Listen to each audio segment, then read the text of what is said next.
Imagine the shock of a high-stakes boxing showdown turning into a whirlwind of scandal and uncertainty. That's the dramatic reality facing Jake Paul right now as he scrambles to find a new challenger after Gervonta Davis gets entangled in serious allegations of domestic violence.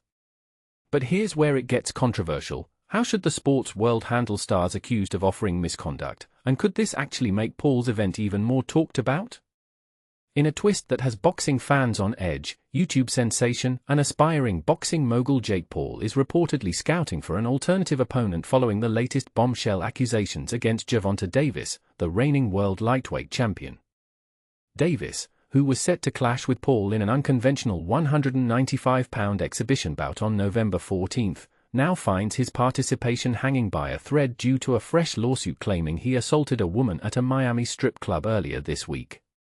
This isn't Davis's first brush with such claims. Just 3 months ago, he faced an arrest for battery from one of his ex-partners, though those charges were ultimately dropped.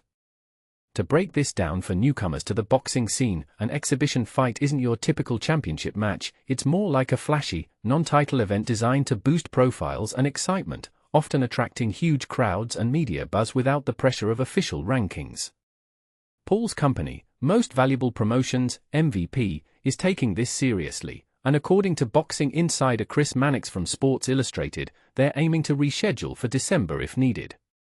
Ryan Garcia, who suffered a knockout loss to Davis back in 2023, was apparently floated as a potential replacement, but his promoter, Oscar de la Hoya, swiftly shut that down, citing other priorities or perhaps a reluctance to jump into the fray.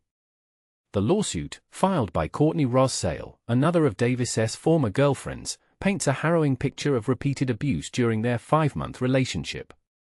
Rossel, who worked as a VIP cocktail waitress at Tootsie's in Miami, alleges that Davis stormed into the club early one Monday morning and assaulted her in a secluded area lacking security cameras. The attack supposedly escalated as he dragged her through back hallways and out to the parking garage, leading to charges of battery, aggravated battery, false imprisonment, kidnapping, and intentional infliction of emotional distress. And this is the part most people miss. The filing details at least for prior incidents, including one on September 2 where Davis allegedly threatened to kill her after she ignored his messages, and another on September 23 involving accusations of cheating, a threatening text, and a physical confrontation at a Lincoln Road restaurant. Adding to the intensity, Rossel claims Davis texted her post-assault, saying he was on his way to her home, which she saw as an ongoing threat.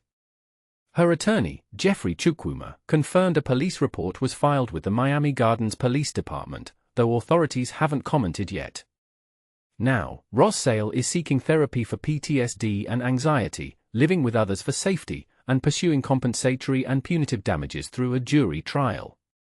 It's a stark reminder of how domestic violence can leave lasting scars, not just physically but emotionally, and it raises big questions about accountability in professional sports. Should athletes face immediate suspensions, or do we risk jumping to conclusions before facts are fully verified?